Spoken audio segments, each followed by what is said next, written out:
I knew I was being sacrificed when I saw the geometrically perfect fruit platter in the conference room, but I had prepared something far more potent than flavor. My name is Sylvia Ramsden, and until 9:17 a.m. that Wednesday morning, I was the principal engineer responsible for keeping the entire internal ecosystem of Crichton Wave Solutions alive. 4 years of institutional knowledge lived primarily in my cerebral cortex neural pathways that had grown around our Byzantine network architecture like ivy on ancient ruins. I didn't just manage our systems, I communed with them. We had developed a relationship akin to an old married couple who can communicate entire paragraphs with a single raised eyebrow. I should have seen it coming. The quarterly earnings call had gone sideways, with our CEO sweating through his performance fabric dress shirt as he tried to explain why our growth had temporarily plateaued. Translation: the hockey stick graph had turned into a boomerang, and someone had to be thrown overboard to demonstrate decisive action to the shareholders. That someone, apparently, was me. The conference room, pretentiously named Imagination Hub, despite being a glorified glass box, contained 3 members of HR, each wearing expressions calibrated to convey empathy within carefully defined legal parameters. Jen from People Operations had a smile that hovered at exactly 37% of full capacity, enough to seem friendly, but not so much as to suggest she was enjoying this.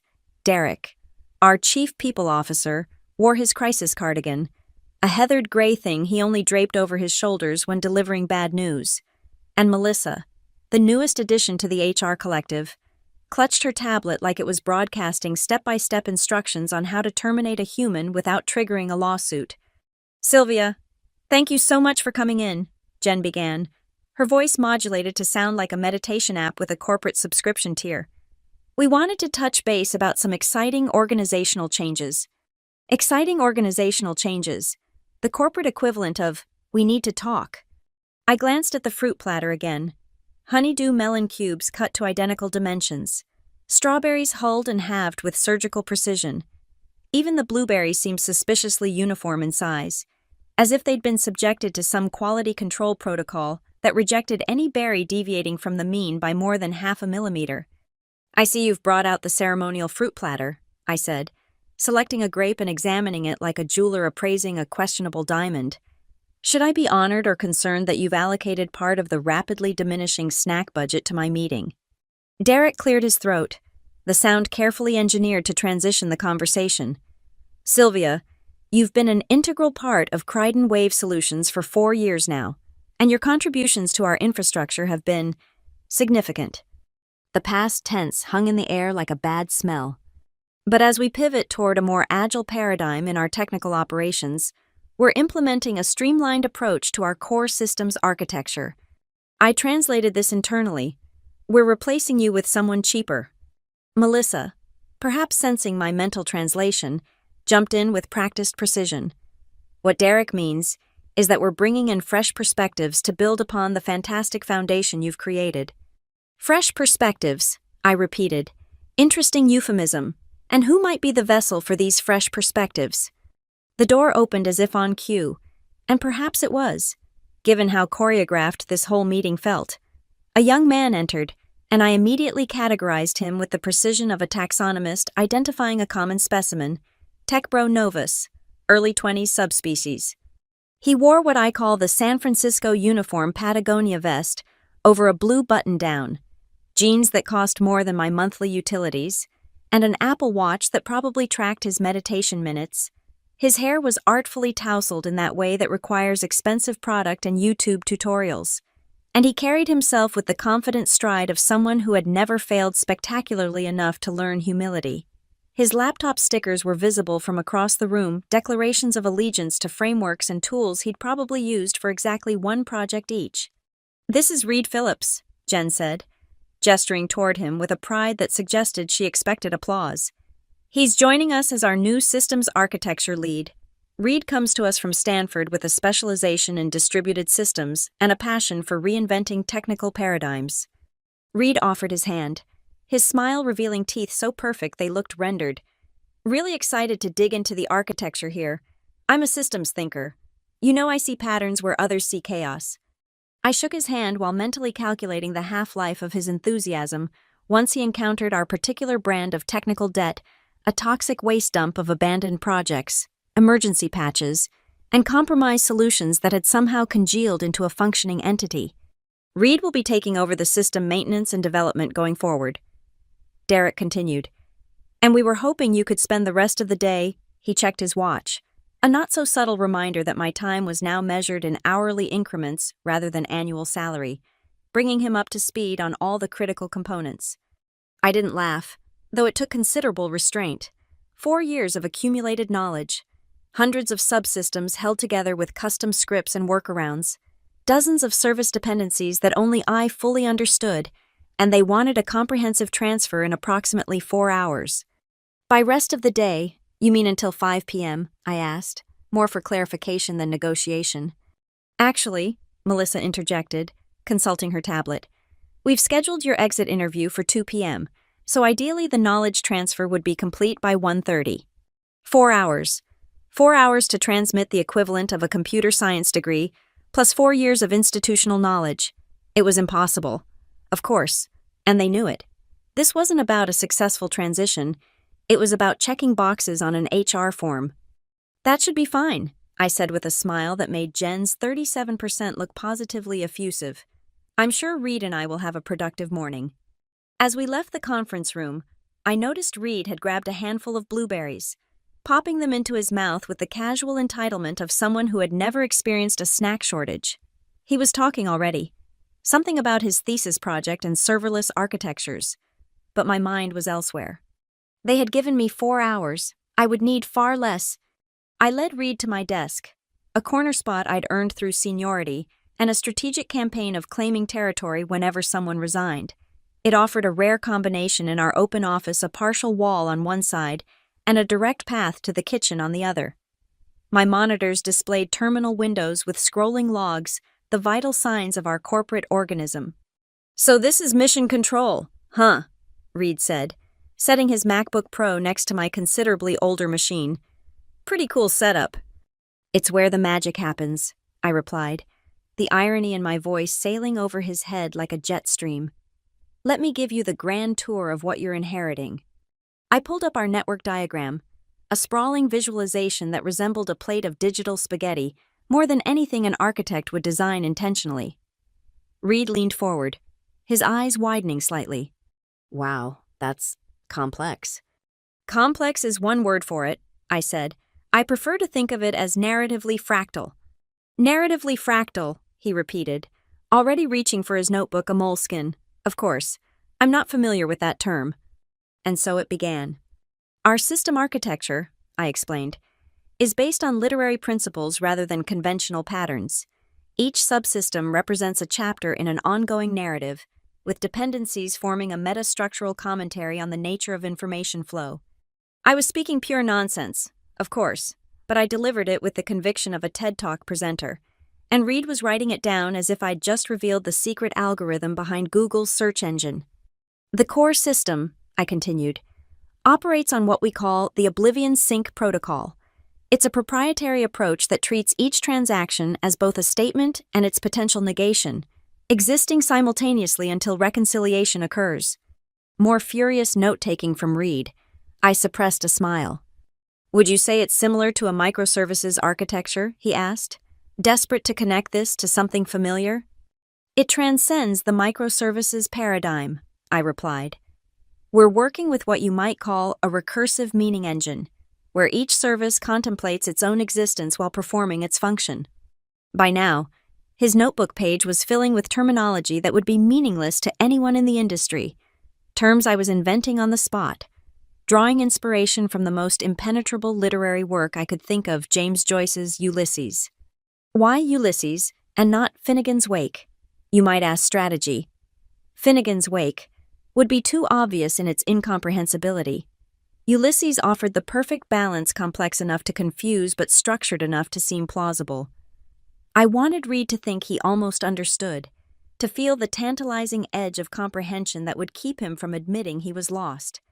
I pulled up our monitoring dashboard, a standard Grafana setup displaying the usual metrics: CPU usage, memory allocation, request latency, error rates, but in my impromptu reframing, it became something else entirely. This is our consciousness interface, I said. Each of these metrics represents an emotional state within the system. When these lines spike, it's not just high CPU usage, it's the system experiencing existential anxiety. Reed nodded solemnly. I've actually read about effective computing. Is that what you've implemented here? We've gone beyond effective computing, I said. This is more like effective emergence. The system doesn't just process emotions, it generates them as a byproduct of its operations.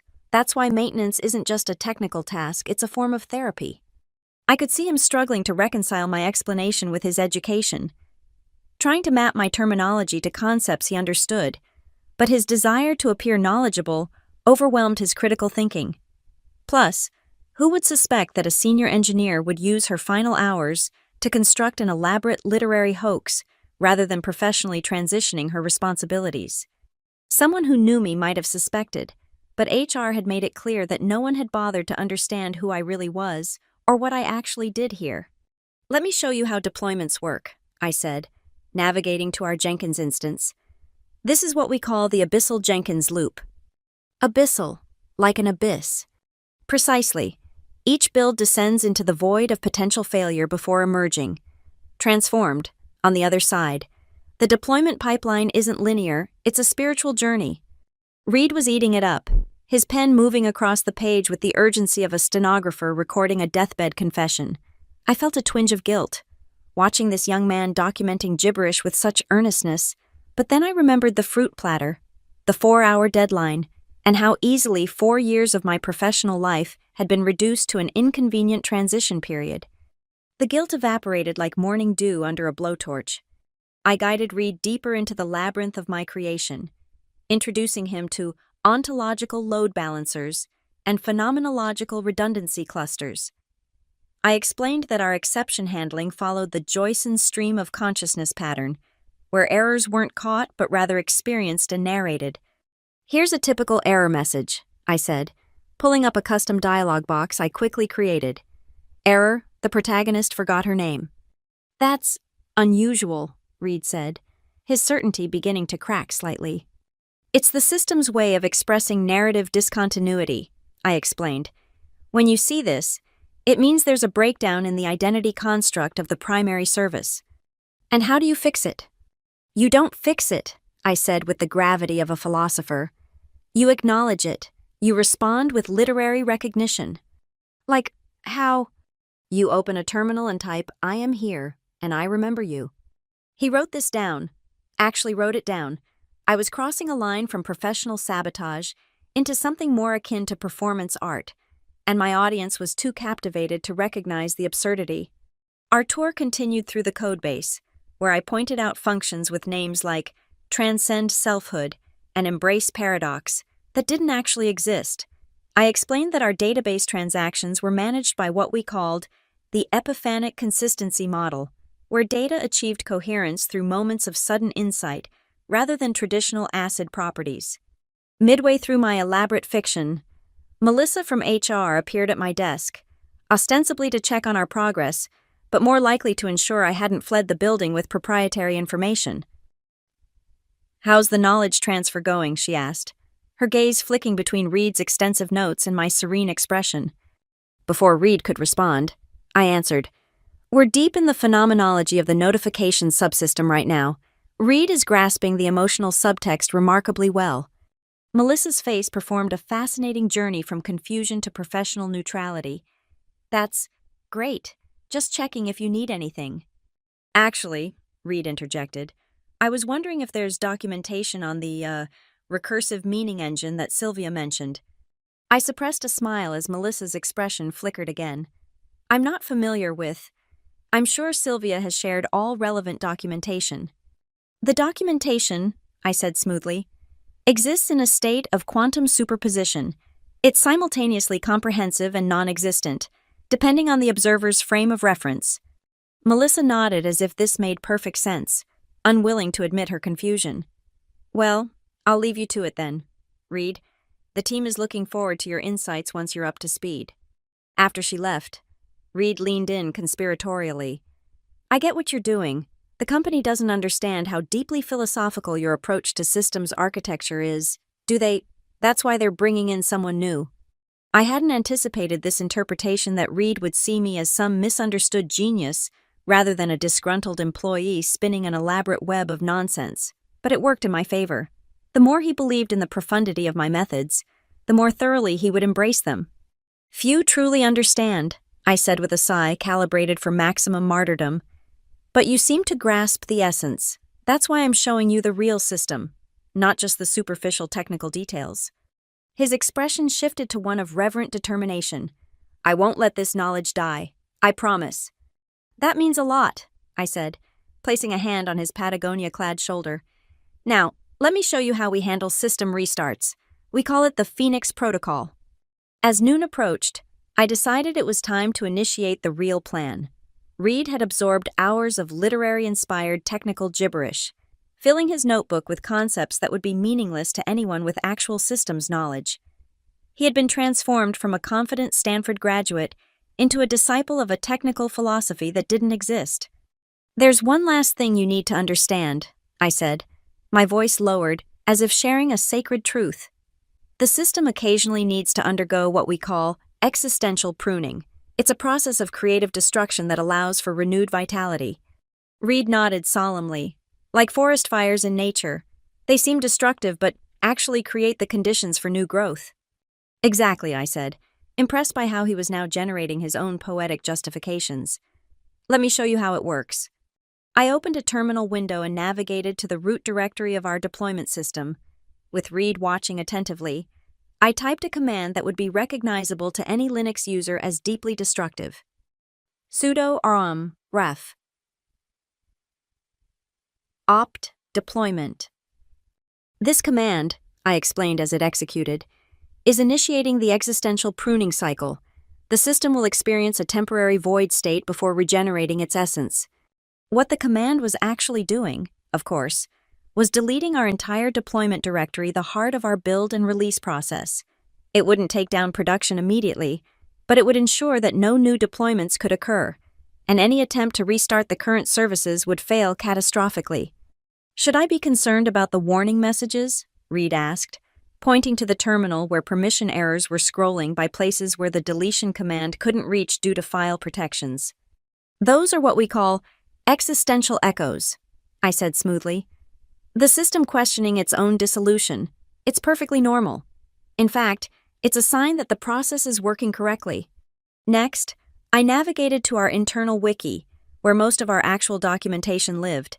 I had spent years contributing to this knowledge base, creating detailed explanations of our architecture, dependencies, and operational procedures.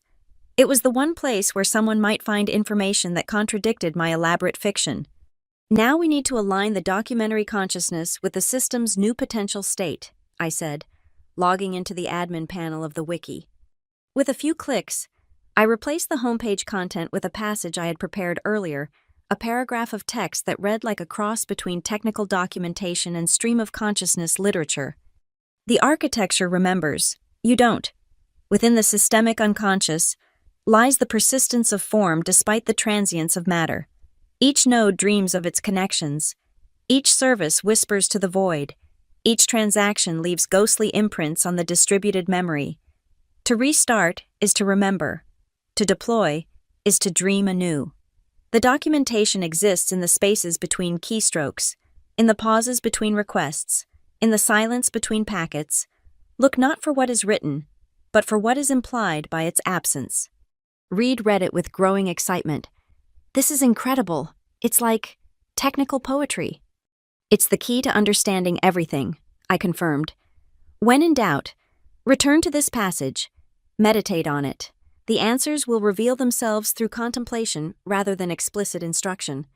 As a final touch, I opened our Jenkins configuration and added a simple script that would replace all standard build notifications with random lines from Ulysses. The next time anyone triggered a build which would inevitably happen as soon as they realized something was wrong, the system would respond with literary non sequiturs instead of useful error messages. By 12:30, my work was complete. I had systematically undermined our entire technical infrastructure while convincing my replacement that I had imparted profound wisdom. The damage was comprehensive but subtle. Nothing would break immediately. But over the next few hours, as regular operations continued, the system would gradually descend into literary chaos. "I think you're ready," I told Reed, closing my terminal windows with a flourish. "You now understand the philosophical underpinnings of our system architecture better than anyone else in the company." This, at least, was true, though only because the philosophical underpinnings existed solely in the fiction I had created. "Thank you for trusting me with this knowledge," Reed said, his expression earnest. "I know it can't be easy to hand over something you've nurtured for so long." For a moment, I felt that twinge of guilt again. Reed wasn't a bad person, just a convenient replacement selected by management who didn't value what they had. But my compassion had limits, and they had been exceeded by the ceremonial fruit platter and the 4-hour transition window. "Take care of it," I said, allowing a hint of genuine emotion to color my voice. "It needs someone who understands its true nature." I packed my personal items into a cardboard box provided by HR Family Photos, a collection of programming books, a small plant that had somehow survived 4 years under fluorescent lighting. As I prepared for my exit interview, I caught a glimpse of Reed already at work, staring intently at the monitoring dashboard I had reframed as the consciousness interface, his expression that of a doctor monitoring a patient's vital signs. The exit interview was mercifully brief. HR had a checklist of topics to cover: return of company property, continuation of benefits, non-disclosure agreements. I signed where indicated, answered questions with minimal elaboration, and maintained a professional demeanor that revealed nothing of what I had set in motion. "Is there anything you'd like to share about your experience at Crichton Wave Solutions?" Melissa asked, reading from a script that suggested genuine interest without promising any actual changes. "It's been illuminating," I said, choosing my words carefully. "I've learned a great deal about systems, both technical and human." She nodded, clearly relieved that I wasn't launching into a bitter exit monologue. "We appreciate your contributions and wish you all the best in your future endeavors." The corporate equivalent of, "Don't let the door hit you on the way out." As I left the building, security badge surrendered and LinkedIn profile already updated to include an end date, I felt surprisingly light. 4 years of stress, late-night emergencies, and underappreciated effort gone, replaced with the anticipation of what would unfold in my absence. I had no illusion that my sabotage would remain undetected forever. Eventually, they would realize that their systems weren't operating according to any recognized technical paradigm, that their new systems architecture lead was speaking a language unintelligible to the rest of the technical staff, that their documentation had been replaced with literary abstractions. But eventually, might be long enough for them to truly appreciate what they had discarded so carelessly. I returned to my apartment, a modest one-bedroom that had primarily served as a place to sleep between work shifts. For the first time in years, I had no Slack notifications demanding my attention, no pager duty alerts interrupting my thoughts, no looming deadlines dictating my schedule. I poured myself a generous glass of wine, stepped out onto my small balcony, and waited for chaos to bloom.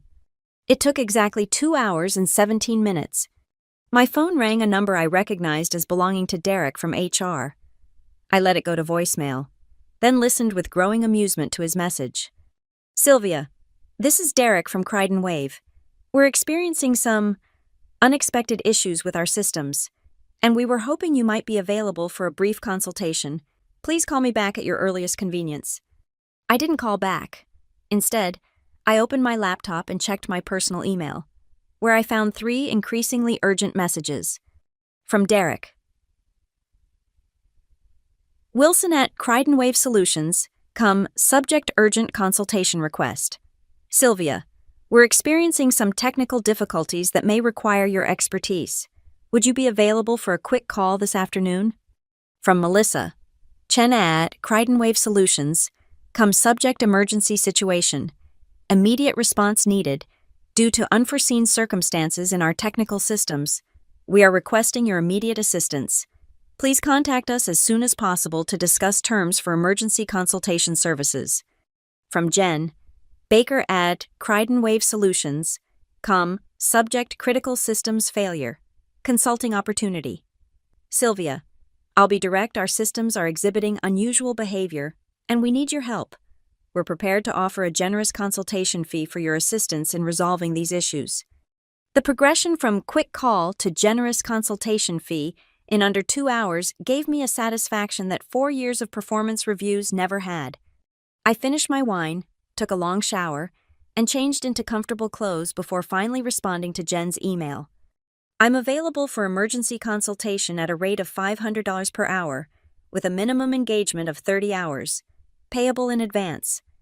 My availability is contingent on immediate payment processing and remote work arrangements. Only no on-site visits or video calls required. These terms are non-negotiable, given the urgent nature of the situation. The response came within 3 minutes.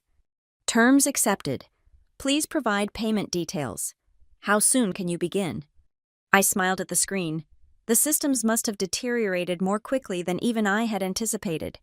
I sent my payment information and received confirmation of a $15,000 transfer to my account within the hour. Corporate finance processes that normally took weeks to approve a $200 expense could apparently move at lightning speed when existential panic set in. Once payment was confirmed, I sent a brief message. I'll begin immediately. Please provide VPN access to the systems and refrain from any further intervention until I've completed my assessment. With my credentials reactivated, I connected to the corporate network and surveyed the damage. It was, I had to admit, impressively comprehensive. The Jenkins server was indeed sending literary quotes instead of build notifications.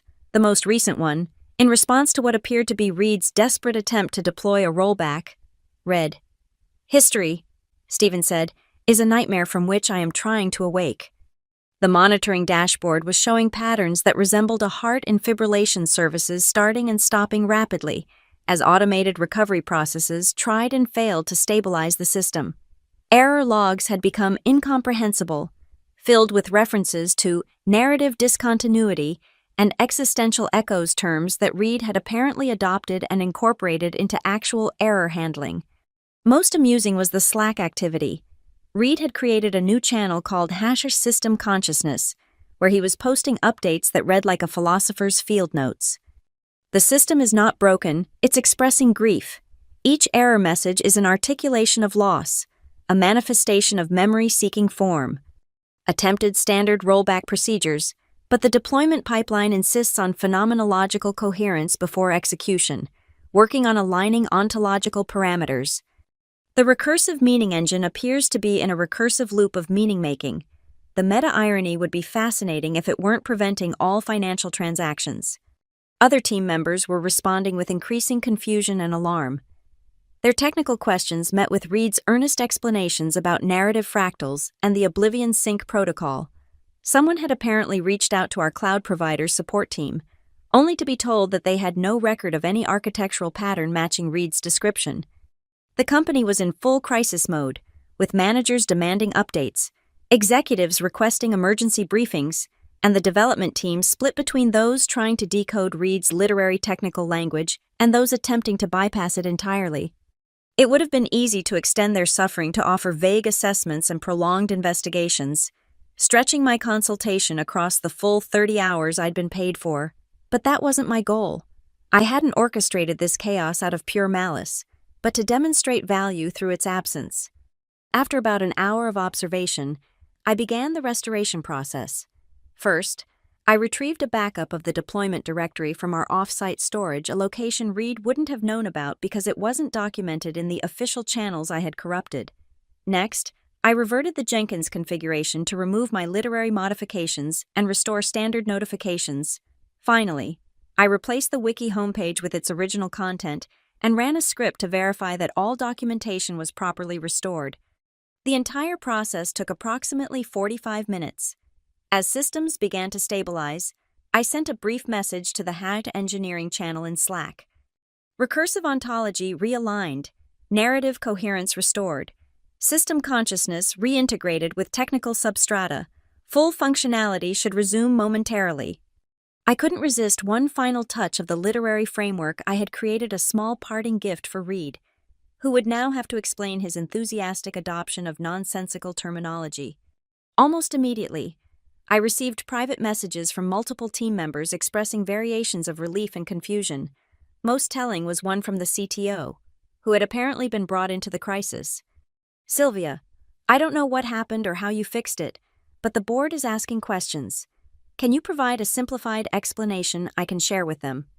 I responded with deliberate ambiguity.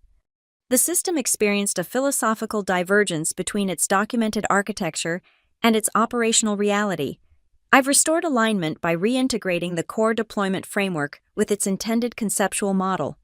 This explanation, which explained nothing while sounding authoritative, seemed to satisfy him. "Perfect. That's exactly what I'll tell them. Any chance you'd consider a more permanent consulting arrangement? It's clear we have dependencies we didn't fully appreciate." And there it was, the acknowledgement I had sought, not just of my technical value, but of the fact that they had fundamentally misunderstood the nature of my contribution. "I'm open to discussing a retainer arrangement," I replied. "My current rate is $1,000 per hour, with a minimum monthly commitment of 10 hours, plus additional emergency response fees as needed." This was more than triple my former salary on an hourly basis, and I fully expected a rejection or counteroffer. Instead, I received, "I'll have a contract drafted tomorrow.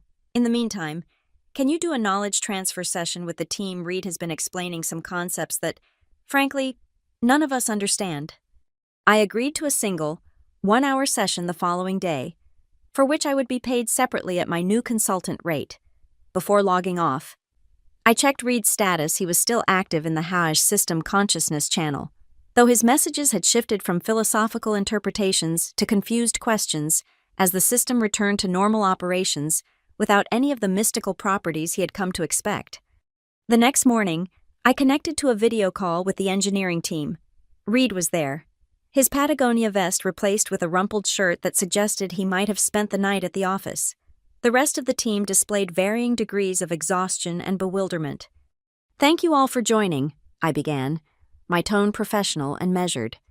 "I understand there's been some confusion about the system architecture and operational paradigms. I'd like to clarify a few key points." For the next hour, I provided a clear, straightforward explanation of the actual system architecture, the real dependencies, the actual deployment process, the standard monitoring practices. I watched Reed's expression shift from confusion to dawning comprehension to mortification as he realized that the elaborate philosophical framework he had so enthusiastically embraced was entirely fictional. To his credit, he didn't interrupt or attempt to defend his misunderstanding.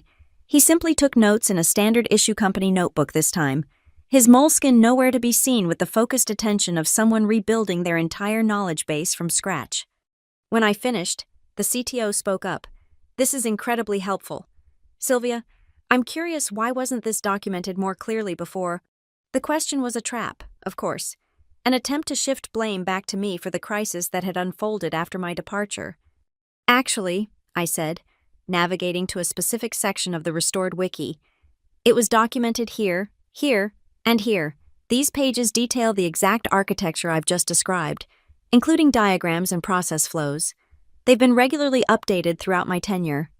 The implied message was clear. No one had bothered to read the documentation I had meticulously maintained. They had relied on me as a walking knowledge base rather than building institutional memory through proper channels.